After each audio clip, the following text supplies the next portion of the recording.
لا، ده انت خيالك راح لبعيد قوي. ده الموضوع طلع ابسط من كده بكتير. تصدقي ان انت لو عندك ميه وسكر هتعرفي تعمليها، وهتقومي دلوقتي حالا وتعمليها. تابعوا معايا الفيديو للاخر، ويلا بينا نصلي على رسول الله حبيبي وشفيعي سيدنا محمد، ونبدأ مع بعض ونقول بسم الله.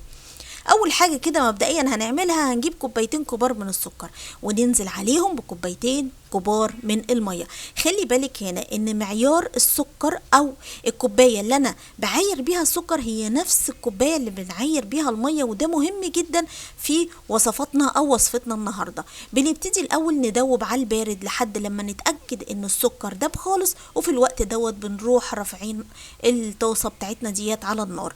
بضيف لها مكونات بسيطه جدا، معلقه كبيره من الفانيليا، معلقه كبيره من ميه الورد، طرف المعلقه الصغيره خالص ملح ليمون، وممكن نستبدله بنص ليمونه. هتستمري في التقليب والنار هنا بتبقى على الهادي. في الوقت دوت بروح عندي كده في بوله حلوه وبضيف 8 معالق كبار من النشا. 8 يا جماعه، مالكمش دعوه بالعد اللي هنا، يعني انتوا ايه، ما تبصوش للمقدار اللي انا بعده، لان انا ما حبيتش اعيد الثمان معالق، لكن اللي انا ضفتهم 8 معالق. بننزل عليهم بنص كوبايه من الميه، هنضيف ربع في ربع، ما تكتروش الميه وانا هنا بضيف بالتدريج، لان انا عايزه ادوب النشا بحيث ان قوامه يبقى تقيل ما يبقاش خفيف خالص. بعد ما بتاكد ان النشا داب معايا وبقى معايا بالشكل ده، بروح جايبه الوان الطعام. الوان الطعام صحيه، بس اختاروا نوع يكون كويس. ممكن تجيبوا السايله، ممكن تجيبوا البودر، زي ما تحبوا.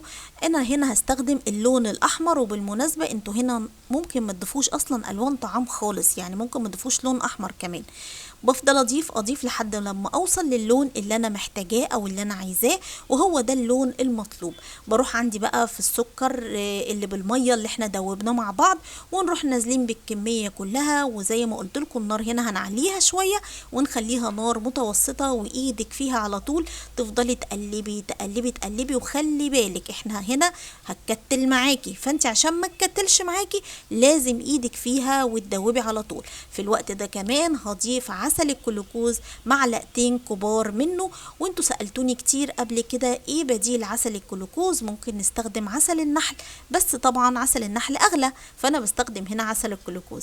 كمان ممكن نضيف اي نوع مكسرات احنا بنحبه. انا هنا الحقيقة كان متوفر عندي الفول السوداني، ممكن تضيفوا عين جمل، بندق، لوز، ممكن ما تضيفوش حاجة خالص زي ما تحبوا. هدي عليها النار خالص لغاية لما نروح نشوف بقى الخطوة الأساسية الرئيسية معانا. عندي ربع كوباية من المية، ضفت عليها جيلاتين. الجيلاتين في منه نوعين، نوع حيواني ونوع نباتي. اللي ضفناه النهارده دوت معلقتين كبار من الجيلاتين الحيواني. لو انت هتلاقي جيلاتين نباتي يبقى هتضيفي 4 معالق كبار. خلي بالك ان الجيلاتين دايما الحيواني بيمسك، او مادة الربط بتاعته بتبقى اقوى من النباتي، فزي بقى ما تلاقي. بس ده لا يمكن نستغنى عنه في وصفتنا النهارده، لان من الاخر كده لو استغنيتي عنه هتلاقي بقى الايه، الملبن اللي احنا بنعمله الحلو الاحمر الجميل ده فك معاكي. في الجيلاتين ده مادة الربط اللي هتخليه يبقى متماسك معايا. بضيفه وافضل اقلب لحد لما اوصل للقوام ده. قوام تقيل يا جماعة، مش خفيف. في الوقت دوت انا ببقى محضره علبه فيها طبقه من جوز الهند، والحواف بتاعه العلبه دي فيها زيت عشان ما يلزقش منك. بضيف بقى الكميه كلها ودبدب كده دبدبتين، ومن فوق الوش اروح ضايفه كمان جوز هند.